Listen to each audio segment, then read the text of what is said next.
America का करारा प्रहार, फुस पाकिस्तानी मिसाइल वार। जी हां, पाकिस्तान की हरकतें अब एक और झटके का शिकार हुई हैं और यह झटका दिया है अमेरिका ने। दरअसल अमेरिका ने लंबी दूरी की बैलिस्टिक मिसाइल तैयार कर रहे पाकिस्तान पर शिकंजा कसा है। अमेरिका ने बैलिस्टिक मिसाइल तैयार कर रहे एनडीसी समेत 4 संस्थाओं पर प्रतिबंध लगाया है। अमेरिका ने पाकिस्तान के बैलिस्टिक मिसाइल कार्यक्रम पर जोरदार चाबुक चलाते हुए इससे जुड़ी कई कंपनियों पर प्रतिबंध लगा दिया है। अमेरिकी विदेश विभाग ने कहा है कि पाकिस्तान से लंबी दूरी तक मार करने वाली मिसाइलों के प्रसार का खतरा मंडरा रहा है और इसी को देखते हुए 4 पाकिस्तानी संस्थाओं पर पाबंदी लगाने का फैसला किया गया है। आरोप है कि ये कंपनियां महाविनाश के हथियारों के प्रसार में शामिल हैं। बैलिस्टिक मिसाइल तैयार करने वाले निकाय नेशनल डेवलपमेंट कॉम्प्लेक्स एनडीसी के अलावा कराची के Akhtar and sons private limited, affiliates international और रॉकसाइड इंटरप्राइजेज शामिल हैं। एनडीसी ने कई कंपनियों से मिसाइल परीक्षण और मिसाइल बनाने के लिए पुर्जे हासिल किए हैं। इसमें बैलिस्टिक मिसाइल लॉन्च सपोर्ट में इस्तेमाल होने वाला विशेष व्हीकल चेसिस भी शामिल है। अमेरिका पाकिस्तान के मिसाइल कार्यक्रम को लेकर चिंताएं पहले भी व्यक्त करता रहा है, लेकिन पाकिस्तान में किसी सरकारी एजेंसी पर यह अपनी तरह का पहला प्रतिबंध है। प्रतिबंधित होने वाले संस्थाओं की अमेरिका में संपत्ति जब्त कर ली जाती है और अमेरिका के लोग उनके साथ व्यापार नहीं कर सकते हैं। अक्टूबर में अमेरिकी वाणिज्य विभाग ने पाकिस्तान के बैलिस्टिक मिसाइल कार्यक्रम का समर्थन करने वाली 16 कंपनियों को ब्लैकलिस्ट कर दिया था। इससे पहले सितंबर में पाकिस्तान के परमाणु मिसाइल कार्यक्रम में शामिल होने पर चीन और बेलारूस की संस्थाओं पर भी प्रतिबंध लगा चुका है। पाकिस्तान ने अमेरिका के इस फैसले को दुर्भाग्यपूर्ण और पक्षपाती बताया है। पाकिस्तानी विदेश मंत्रालय ने कहा है कि फैसले से सैन्य असंतुलन बढ़ेगा, जो क्षेत्रीय स्थिरता को नुकसान पहुंचाएगा।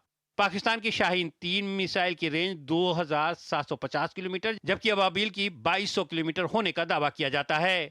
विशेषज्ञ पाकिस्तान के शाहीन-3 मिसाइल के खुद से बनाने के दावे से इनकार करते हैं। उनका मानना है कि इसमें चीन ने मदद की है। ये चीन की M18 और DF-21 मिसाइलों के आधार पर बनाई गई है। तो अमेरिका द्वारा पाकिस्तान पर एक बड़ा प्रतिबंध, इसे हम कह सकते हैं, और साफ तौर पर यह नजर आ रहा है उसके दूरगामी परिणाम क्या कुछ हो सकते हैं। आइए इसी पर हम चर्चा भी करते हैं। हमारे साथ प्रोफेसर हर्षवर्धन हमारे साथ जो जुड़ रहे हैं, जो कि वाइस प्रेसिडेंट हैं ODF के। सर, बहुत स्वागत आपका। और उसी के साथ मेरा सबसे पहला सवाल आपसे यही है कि जिस तरह से हम देख रहे हैं कि जो अमेरिका ने पाकिस्तान पर जो प्रतिबंध लगाए हैं, क्या मायने और कितना बड़ा झटका पाकिस्तान के लिए से कह सकते हैं? देखिए, पिछले कुछ समय से अमेरिका और पाकिस्तान के संबंधों में काफ़ी खटास आ रही थी और बाइडेन एडमिनिस्ट्रेशन ने लगातार पाकिस्तान पर कई प्रकार की पाबंदियां लगाई हैं। और ये कोशिश हमेशा से रही है कि पाकिस्तान जिस तरह से एक डिस्ट्रप्टिव फोर्स के तौर पर उभर रहा था, उसको कंट्रोल कैसे किया जाए। पाकिस्तान के खासकर चीन के साथ जो संबंध है, उनको लेकर कई प्रकार की कयासें लगाई जाती रही हैं और उसको देखते हुए भी अमेरिकी प्रशासन जो है वो काफ़ी चिंता में रहता है। और इसका कारण जो बैलिस्टिक मिसाइल्स का जो इसका प्रोग्राम है पाकिस्तान का, वो काफ़ी हद तक चीन से प्रभावित रहा है। और उसको देखते हुए मुझे लगता है एक तरह से चीन जो है उसको बड़ी समस्या बाइडेन एडमिनिस्ट्रेशन मानता है और उसके तहत जो कार्रवाई की जा रही है उन देशों के ऊपर जो चीन के साथ इस तरह की तकनीकी संबंध और खासकर सैन्य प्रणाली है, उसमें जिस तरह की तकनीक की जरूरत होती है, उसको लेकर कैसे कंट्रोल किया जाए, इसका एक बड़ा मैसेज मुझे लगता है इससे पाकिस्तान को मिलेगा। लेकिन इससे क्या पाकिस्तान और चीन के संबंध और गहरे होंगे? मुझे लगता है ये एक बड़ा प्रश्न है जो भारत को और अमेरिका को दोनों को सोचना पड़ेगा। ऐसे में अंतर्राष्ट्रीय मायने भी इस जो हम देख रहे हैं कि इस पूरी स्थितियों की देखने की ज़रूरत है, क्योंकि अंतर्राष्ट्रीय मायने भी इसके बहुत कुछ कहते हैं। क्या इजराइल से भी इसका कनेक्शन, और जो परमाणु बम की बात भी जो निकलकर सामने आ रही है, क्या भी ये इम्पोर्टेंट फैक्टर है इसमें? जी देखिए, पिछले हमने कुछ 1-2 साल से देखा, खासकर जब से यूक्रेन का युद्ध हुआ उसके बाद मिडल ईस्ट में जो जिस तरह का क्राइसिस चल रहा है, उसमें न्यूक्लियर वेपन्स की बात बार-बार की जा रही है और न्यूक्लियर वेपन्स प्रोलिफरेशन को लेकर जो बड़ी चिंता दुनिया भर में बनी हुई है, और उसको लेकर पाकिस्तान हमेशा से एक ऐसा देश रहा है जहाँ से इस तरह की जो तकनीक है वो दुनिया भर में फैली है। जी। और उसको वो कहीं पर इस मुद्दे के केंद्र में है। और मुझे लगता है चाहे वो बाइडेन हो आज या कल जब ट्रंप आएंगे, वो भी पाकिस्तान को जिस तरह से अपनी एक रिस्पॉन्सिबल छवि बनाने में असफलता मिलती रही है, वो एक बड़ा कारण बनता रहेगा कि अमेरिकी प्रशासन इसको टारगेट करता रहेगा और न्यूक्लियर इश्यूज पर खासकर, क्योंकि ये न्यूक्लियर प्रोलिफरेशन जो है वो सबसे बड़ा मुद्दा जो वैश्विक पटल पर हमेशा से रहा है। और अभी जबकि चिंताएं बढ़ने लगी हैं, तो पाकिस्तान जैसे देशों के ऊपर और सख्ती की उम्मीद की जा सकती है।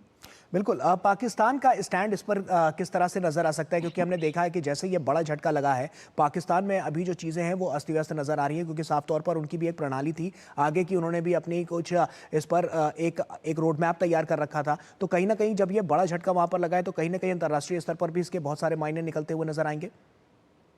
जी, बिल्कुल, मुझे लगता है कि पाकिस्तान की जो और ख़ासकर जिस तरह से पाकिस्तान की सेना ने अपने आप को पाकिस्तान के केंद्र में रखकर अपना कारोबार किया है, और जिस तरह से सेना की क्षमता जो लगातार कमज़ोर होती जा रही है, क्योंकि सेना ने किसी और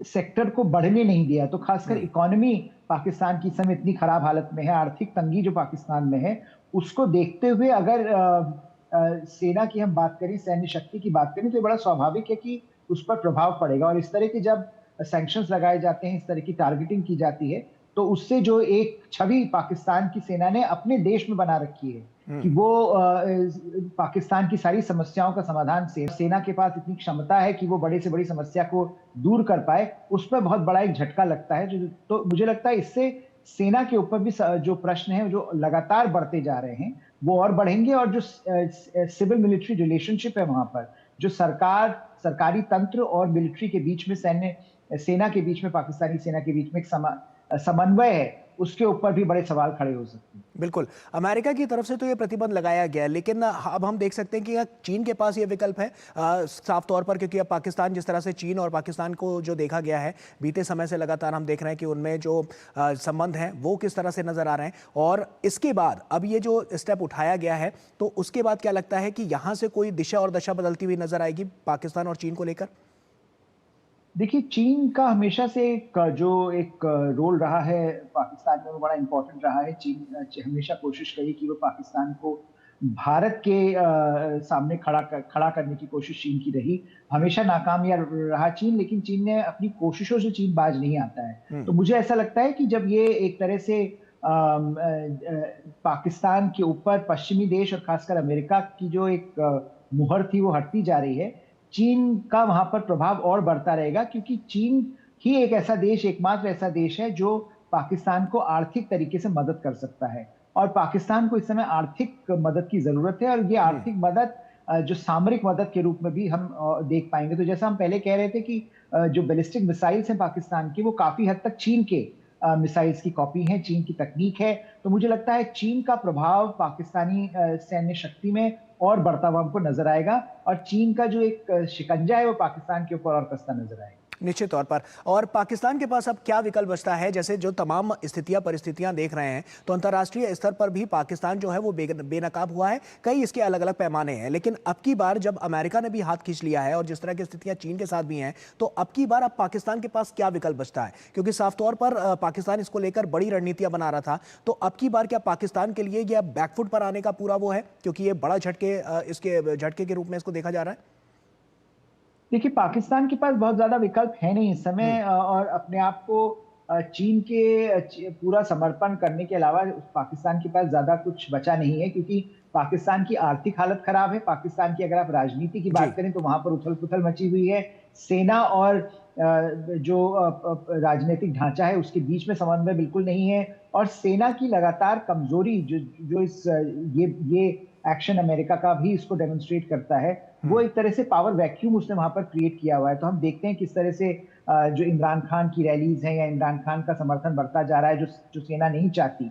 तो वो जो एक केओस की स्थिति है, अराजकता की स्थिति पाकिस्तान में बनती जा रही है, उसको देखते हुए भी मुझे लगता है पश्चिमी देश और खासकर अमेरिका की चिंता जायज है कि पाकिस्तान की जो सैनिक क्षमता है वो किसके हाथ में जाएगी। अगर वहां पर केओस बढ़ता है तो क्या वहां पर जो नॉन स्टेट एक्टर्स हैं, जो टेरर ग्रुप्स हैं, एक्सट्रीमिस्ट ग्रुप्स हैं, वो क्या इसका कब्जा लेंगी? तो इसीलिए मुझे लगता है ये जो कुछ अमेरिका करने की कोशिश कर रहा है वो एक तरह से एक मैसेज दे रहा है दुनिया को कि पाकिस्तान को भी अगर हम ना भूलें कि पाकिस्तान से जिस तरह की समस्याएं आती रही हैं लगातार, वो हम अगर पाकिस्तान को नजरअंदाज करेंगे तो वो और बड़ी समस्याओं के तौर पर खड़ा हो सकता है। तो मुझे लगता है एक तरह से एक मैसेज भी है, पाकिस्तान को भी है कि वो अपना घर ठीक करे, और दुनिया को है कि वो अपनी नजर पाकिस्तान से ना हटाए। मुस्लिम देशों पर भी क्या इसका इम्पैक्ट पड़ता हुआ नजर आएगा? क्योंकि साफ तौर पर हम देखा है परमाणु बम में मुस्लिम देशों में अगर देखें तो वो सिर्फ पाकिस्तान के पास है। देखिए, असर तो नजर आएगा, लेकिन मुझे लगता है कि जो सारे, अगर आप हमारी गल्फ कंट्रीज को देखें आज, जो खाड़ी के देश हैं, वो सारे भारत के साथ आज ज्यादा क्लोज हैं। वो भारत के साथ काम करना चाहते हैं। हालांकि उनकी पुराने संबंध रहे हैं, और जिसका आपने जिक्र किया कि जो इस्लाम का जो एक गठजोड़ रहा है, लेकिन वो टूटता हुआ नजर आ रहा है कहीं पर, कि उनको लग रहा है कि भारत जो अपॉर्चुनिटी आज उनको दे रहा है आर्थिक तौर पर, वो पाकिस्तान नहीं दे सकता, और पाकिस्तान जो कमजोरी पाकिस्तान आज दर्शा रहा है वो उनके लिए भी समस्या बन सकती है। तो मुझे लगता है जो मुस्लिम देश भी हैं, इस्लामिक देश भी हैं, वो भी काफी हद तक अपनी स्ट्रैटेजी को, अपनी पॉलिसी को रीअसेस कर रहे हैं, और भारत जो उभरती हुई शक्ति बनकर आज उभर रहा है उसके साथ अपने संबंधों को बढ़ाने की कोशिश कर रहे हैं। तो इसलिए पाकिस्तान और भी ज्यादा अप्रासंगिक होता नजर आना बड़ा स्वाभाविक है पाकिस्तान। निश्चित तौर पर। हर्षवर्धन जी, आप बने रहिए हमारे साथ, क्योंकि यहाँ वक्त एक छोटे से ब्रेक का हो गया है, और ब्रेक के उस पार जब हम लौटेंगे तो रूसी राष्ट्रपति व्लादिमीर पुतिन ने क्या दावा किया है और किस तरह का दावा किया है और कैसी चुनौती अमेरिका और पश्चिमी देशों के सामने पेश की है, इससे रूबरू कराएंगे। एक छोटे से ब्रेक ले रुक रहे हैं, जल्द हाजिर होते हैं। बढ़िया है।